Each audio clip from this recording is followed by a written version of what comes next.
quarta-feira, 19 de janeiro de 2022. Eu sou o Nelson, falando da Zona Leste de São Paulo. Estamos aqui, mais uma vez, para agradecer a Deus, nosso Pai Criador, por mais essa oportunidade que Ele me deu de poder transmitir doces pensamentos. O doce pensamento de hoje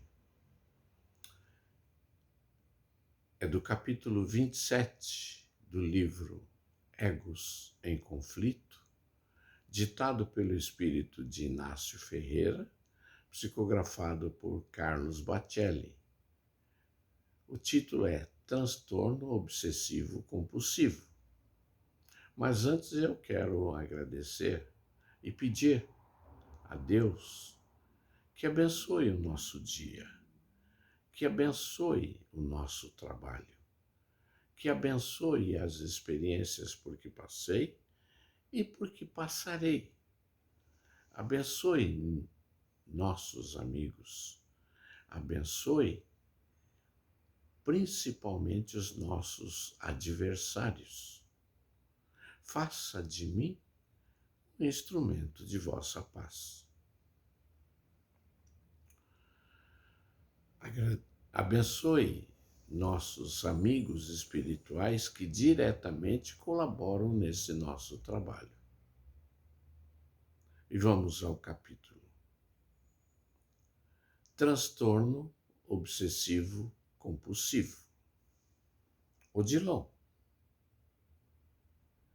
que por breves minutos havia se apartado para a rápida visita à casa do Cinza, que quando encarnado ele fundara em homenagem ao seu pai, Ludovici Fernando, apelidado Cinza.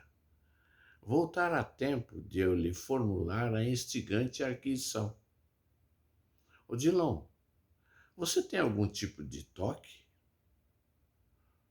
Doutor, eu não sei do que vocês estão falando, mas se for algo que vocês tenham, eu também tenho, independentemente do que for, respondeu, com a sua inigualável presença de espírito. E se eu não tiver, eu quero ter.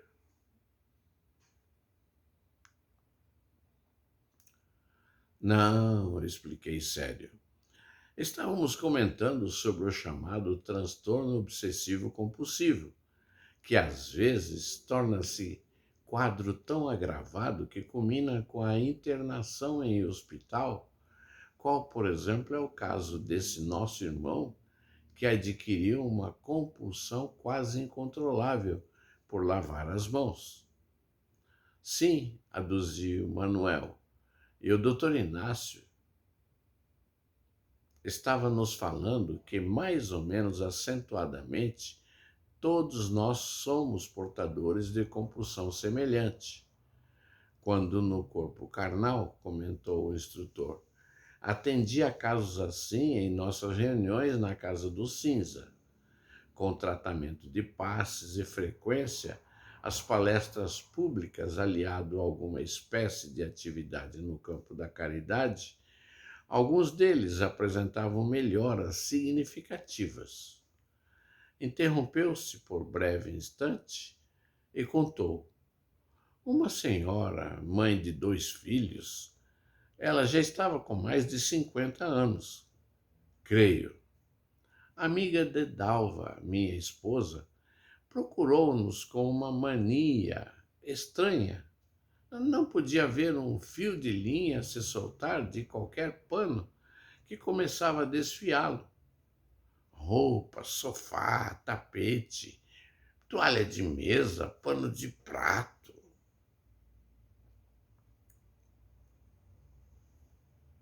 Ah, exclamou Domingas, eu também me recordo de alguém assim. Só que arrancava os próprios cabelos. Era um homem que, enrolando os fios de cabelo no dedo indicador da mão direita, os ia puxando. Parecia que tinha pelada no couro cabeludo. Ah, alopecia areata, emendei, que também pode atingir a barba, os supercílios e os cílios. A referida senhora, distinta dama de nossa sociedade uberabense, era companheira de missa dominical da Dalva, na Catedral Metropolitana. De repente, não sem especificar o motivo, teve início aquela autoobsessão que, sem dúvida, prejudicava-a muito. Ela chegava a ferir os dedos de tanto arrancar pelas pontas os fios dos tecidos. Ela melhorou? Perguntou Domingas ao Odilon.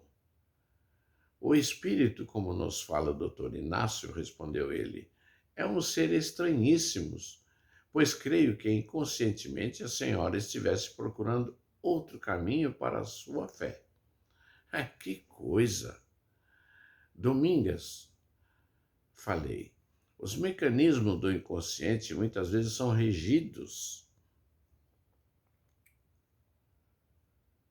pelas determinações do superconsciente.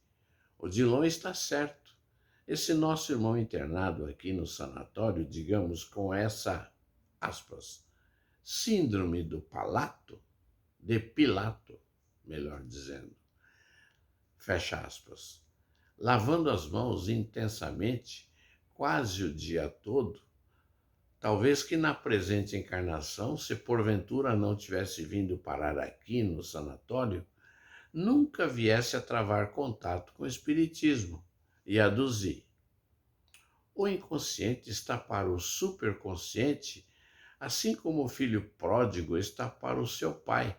Na parábola contada por Jesus, o filho se distanciou da casa, peregrinou por distantes caminhos, mas a verdade é que o pai nunca o perdeu de vista, ansiando pela sua recuperação.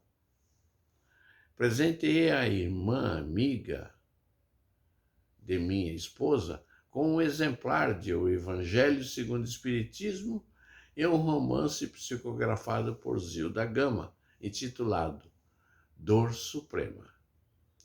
Depois de algum tempo, ela não sabia como agradecer.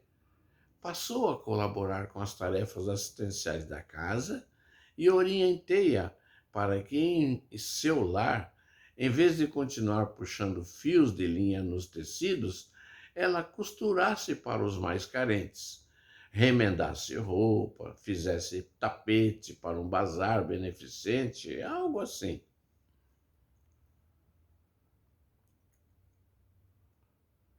E após completar as suas explicações, a Domingas Odilon ponderou. O doutor Inácio estabeleceu uma bela e profunda comparação, na qual eu nunca havia pensado. É mesmo, o futuro não desampara o passado. Não estamos entregues ao nosso ego, pois que o nosso eu maior sempre desce a socorrê-lo. Doutor, questionou-me Manuel, e onde é que fica o consciente nisso tudo? Estamos falando de passado e futuro. E o presente? O presente, Manuel, que é o hoje, é o nosso eu menor, agindo sob as imposições do passado e as determinações do futuro. O presente, pronto, passou. Quem consegue falar no presente sem ao mesmo tempo estar falando no passado? No instante que você diz eu sou, você já era. E brinquei. O Manuel que eu conheci morreu.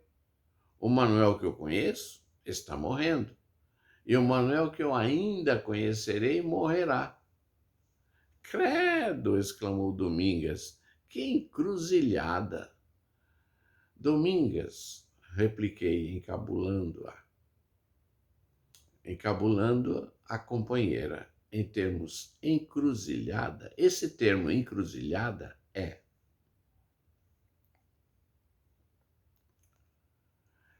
antidoutrinário. Por favor, substitua por cruzamento. Doutor, apartou Manuel, cruzamento não fica legal. Então, por entroncamento. Ah, também não fica bom, falou Manuel. Lembra entroncamento dos escravos que chegavam a ser mortos no tronco de tortura. Certo, prossegui, então tentemos ambívio. Ah, ninguém sabe o que é isso, doutor. Ah, não fica bom. Quer saber de uma coisa, Domingas? Finalizei. É encruzilhada mesmo. E que se danem os nossos patrulheiros ideológicos. Aproveitemos o ensejo e os despachemos com as nossas orações. O irmão, com o toque de lavar as mãos, por fim, deixou o sanatório e rumou para o seu quarto procurando descansar. Seguimos-lo com o propósito de auxiliá-lo, esperando, no entanto, que ele adormecesse. Enquanto, porém, esperávamos que conciliasse o sono, continuamos a dialogar.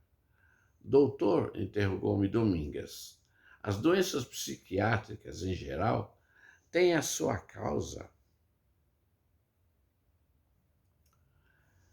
determinante em ações infelizes praticadas em vidas anteriores pelas de seus portadores?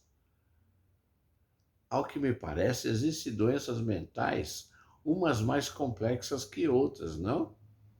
Esquizofrenia, demência, depressão. Minha cara, respondi, falando especificamente sobre as doenças mentais. De fato, as mais graves estão relacionadas ao karma de seus portadores, que em vidas anteriores, e não raro, em mais de uma existência, as desencadearam. Alguns cometeram suicídio, outros foram traidores, torturadores, enlouqueceram pessoas, viviam tramando a infelicidade alheia, articulando intrigas que culminaram com assassinatos.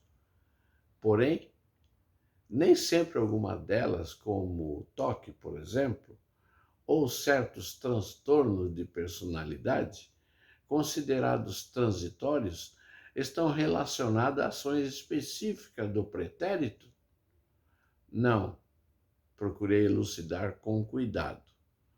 Como você bem colocou, as transitórias que não afetam o quimismo cerebral, de modo quase irreversível nessa ou naquela etapa reencarnatória, podem despontar por conflitos conscienciais à semelhança de tempestade.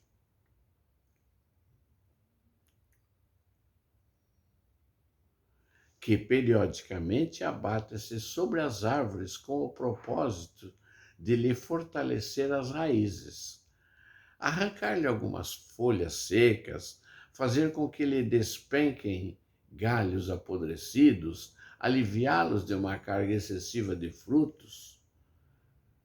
Interessante. Tais conflitos conscienciais? Indagou Manuel reticente.